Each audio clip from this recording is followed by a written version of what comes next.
Luka 11:9 neno la Mungu linasema, nami nawaambia, ombeni nanyi mtapewa, tafuteni nanyi mtaona, bisheni nanyi mtafunguliwa. Nami nawaambia, ombeni nanyi mtapewa, tafuteni nanyi mtaona, bisheni nanyi mtafunguliwa. Bwana Yesu asifiwe. Unapoenda mbele za Mungu, inakupasa kwanza ukiwa unaenda kuomba ujue ya kwamba unaenda kuomba nini?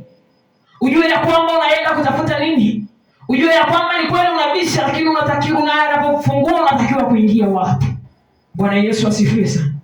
Yaani ni sawa na kumwambia mtu nenda katafute. Yaani ni kama hapo ulivyokaa mafuta nikwambie tafuta. Utaanza kujiuliza nitafute nini? Bwana Yesu asifiwe. Lakini nikikwambia tafuta hela imedondoka hapo, itakupa wepesi na mwangaza ya kwamba hata ukiwa unaangalia unajua ya kwamba hapa ninatafuta hela. Bwana Yesu apewe sifa. Lakini kama mtu atakwambia tafuta alafu unaangalia nitafute nini? Ni lazima kwanza utauliza nitafute nini? Bwana Yesu apewe sifa. Kwa sema ombeni nanyi mtapewa, tafuteni nanyi mtaona, bisheni nanyi mtafunguliwa. Bwana Yesu asifiwe. Kwa hiyo yeye anajua ya kwamba sisi tuna shida. Mungu anajua ya kwamba tuna shida na kitu moja, mbili, tatu, lakini anakusubiri wewe uende mbele zake ukamwambia Baba, naomba utende katika jambo hili na hili na hili.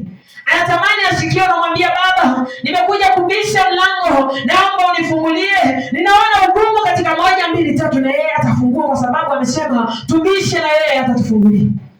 Bwana Yesu asifiwe. Unapoenda mbele za Mungu, inakupasa uende tayari ukiwa na ule utayari. Unajua ya kwamba hapa ninaenda mbele za Baba, natamani akanitendee moja, mbili, tatu.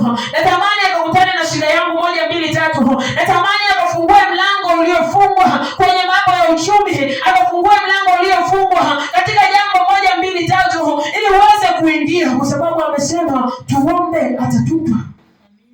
Bwana Yesu asifiwe. Kwa hiyo Mungu yeye anajua kile ambacho tunakitaka, lakini anatusubiri watoto wake tuende mbele zake tuombe. Anatusubiri tuende tukatafute mawasiliano mazuri ili tumwambie Baba, tunatamani ukatende moja, mbili, tatu. Pale ambapo unaingia kwenye maombi, unamwambia nimekuja, natamani kuwasiliana na wewe. Ninatamani kusikia sauti yako. Ninatamani ufungue mlango uliofungwa. Ninatamani ufungue madirisha yaliyofungwa. Natamani na mimi niingie, nikaone vitu vizuri.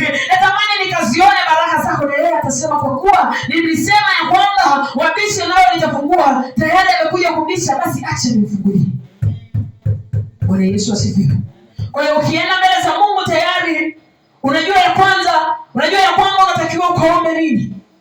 Inamfanya hata Mungu wepesi, anasema kwa kuwa ametambua ya kwamba kuna jambo ambalo anatakiwa atendee nalo ni hili, basi acha nideni. Bwana Yesu apewe